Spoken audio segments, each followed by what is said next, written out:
What's up, everyone? It's Brad with the HODL fandom.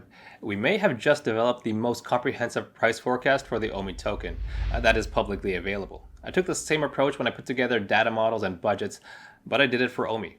There was a big difference working in the crypto and NFT spaces, which are big unknowns. So I had to identify all the cause and effect relationships that ultimately impact the OMI price and then put it all together in an easy to use and interactive format. So I did all of that, and I hope this tool can help shed some light on the different price possibilities of OMI. Let's get into it.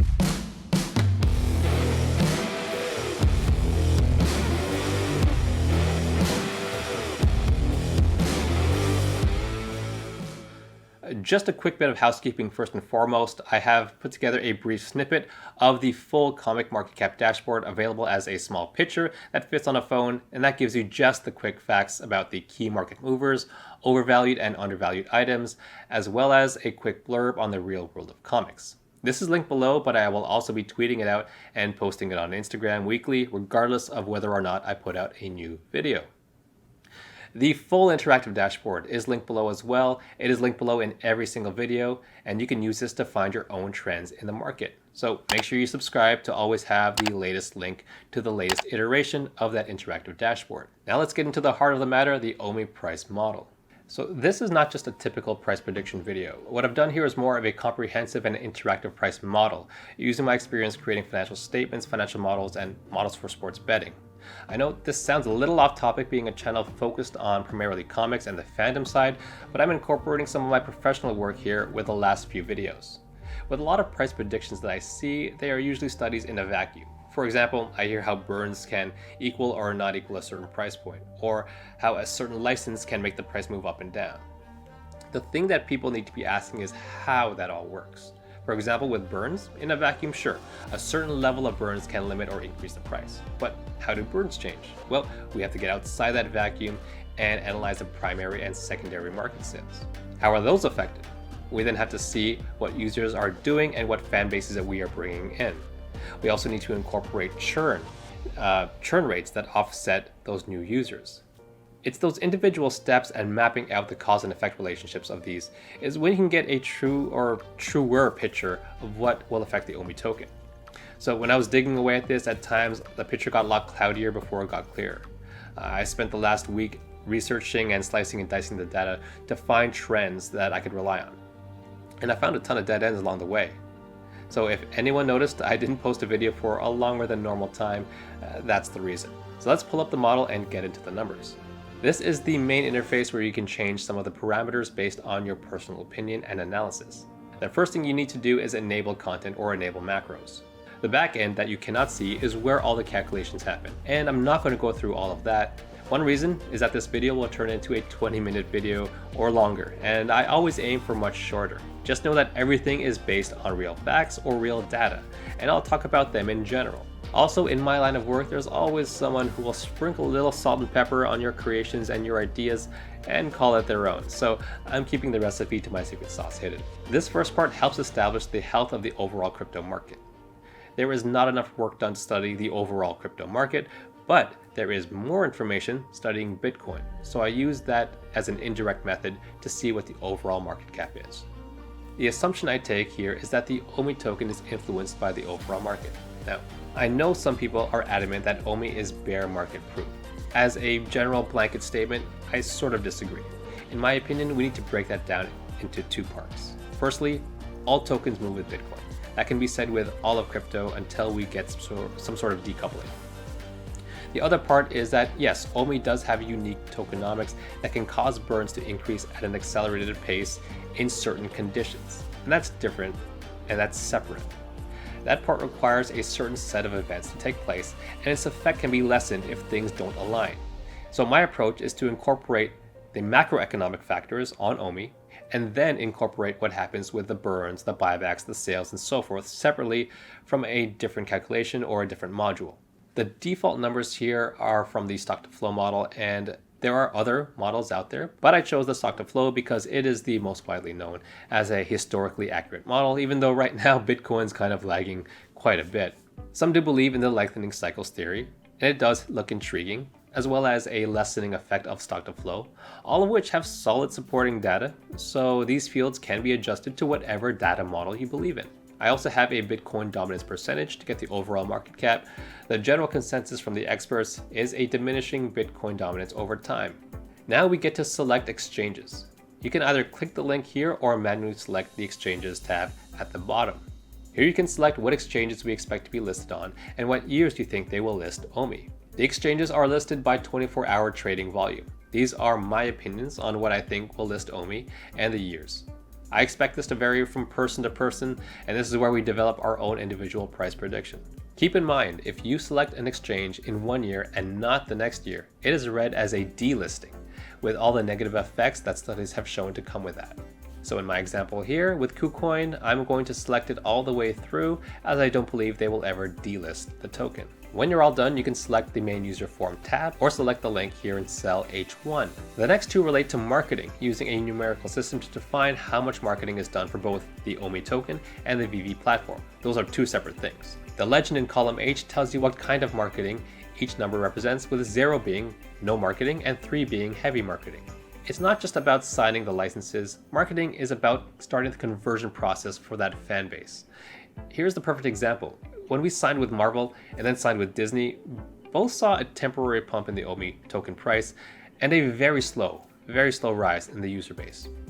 Until Marvel started retweeting the Ecomi Twitter account, then did we finally see a massive jump. And not too long after that, we hit 1 million users. And I haven't landed a drop in weeks. My point is, marketing matters, and I think Ecomi are waiting until they are fully functional before the heavy marketing. So my choices are here as shown on the screen.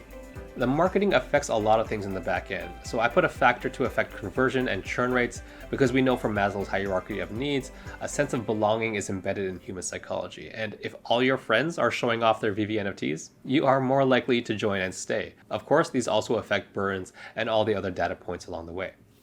Regarding burn, the key is when buybacks start. We don't know when they will, so here you can select when you think they will start back up. The next two factors are big in attracting and retaining users within the app. That's the VVverse and gamification. You can select when you think they will be active. I personally think we won't get VVverse until 2023, and I think gamification will follow, but in the same year. That might differ from other people's opinions, and I'm pretty sure it will. Now we can select licenses. Similar to the exchanges, you can select the link or go to the tab called licenses. These licenses are listed by life-to-date total revenue, so you can select what licenses you think will join VV and when. The key here, very key, is you have to select when you think VV will start selling these licensors' products. It's not when you think they will sign with VV or when they will be announced. It's when they will sell the products. So if you think Pokemon products will launch next year, you got to know that they should be working on them right now and have a deal already signed. If you think that is the case, you can go ahead and select them for 2022. When you're all done, you can select the main user form or click the link here at the top.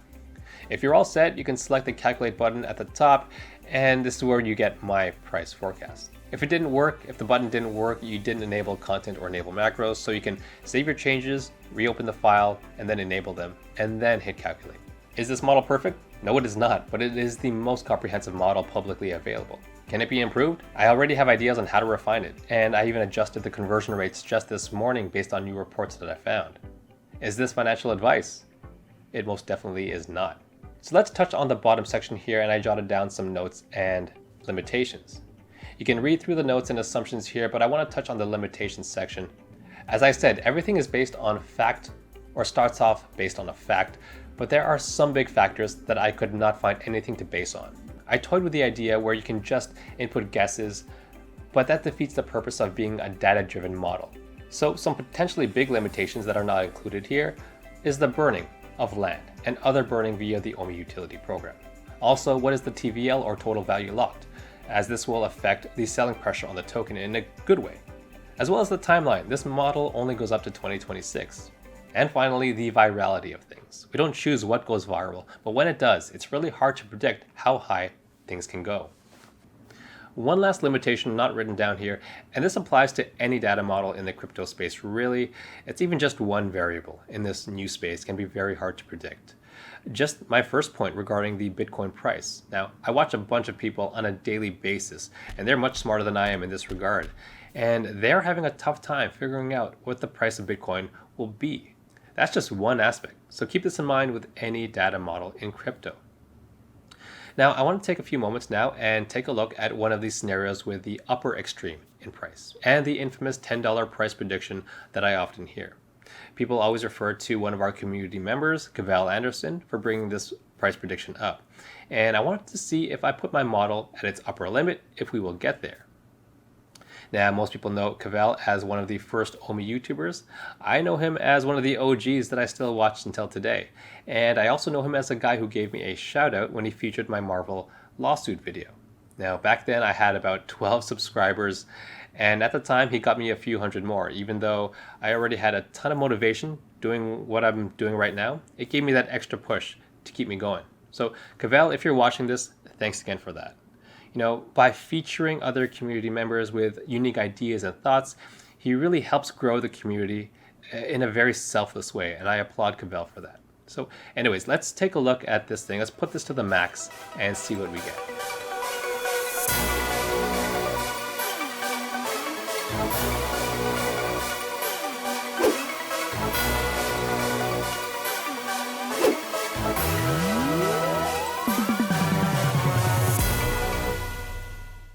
Okay, so that's not $10, but it's pretty high. To be honest, it's a little higher than I'm actually comfortable putting on screen here. So let me be clear. I do not think we're getting all these licenses to launch products next year on Vivi and sustaining the highest conversion rates and retaining customers at the lowest churn rates. But if you do believe that, then this is what we get. So it's not impossible, and it should not be written off like most people do right off the bat. But in my opinion, it is unlikely. You know what I personally think is actually more likely? The X factors. Still improbable, but they are some interesting factors that are hard to quantify, but can have big effects. First, let's pull up my more conservative estimate here, and let's also take a look at the limitations section. Firstly, this model only goes to 2026. In a longer time frame, can it go higher? Absolutely it can. Some people even say that we can have a $5 million Bitcoin in 2030. So all else being equal, the rest of the crypto market should follow with an increased market cap. Also, the virality of things. We only have seen a few times in the last 5-6 years where things have gone truly viral. Pokemon Go is one of them. Now, we don't choose what goes viral, but when it does, it can reach heights that nobody can predict. Also, the land and other token burns based on the OMI utility program. That's another massive unknown that can drastically affect the price. Burns in general are a big factor, and I did toy around with a slider that can add Vivi versus burns as an estimated percentage of burns compared to the sales of regular NFTs. Now, ultimately, I chose not to include it because it did not fit the mantra of being a data-driven model, as there's no data to support what that's based on. But what I will tell you is that the numbers that came out of that were ridiculous. I'm not going to tell you the number that came out of that because I don't want to spread false expectations based on something with zero facts to back it up. But it was definitely up there. My point is, when I fit my personal expectations into this model, I do think a $10 OMI is improbable, especially given the shorter time frame.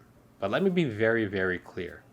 If we consider a much longer time frame, as well as catching lightning in a bottle with those X factors that are large unknowns, it's not as impossible as some people say right off the bat. So one last note.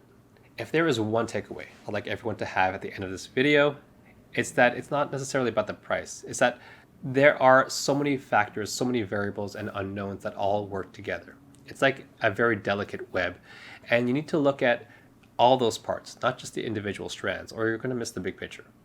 Anyways, this model is linked below, so you can all try it out with your own expectations. Also remember, my comic market cap dashboard is also linked below, as well as the weekly comic report. It's down there as well. Thank you so much for watching. Please consider liking and subscribing, and I'll see you in the next video.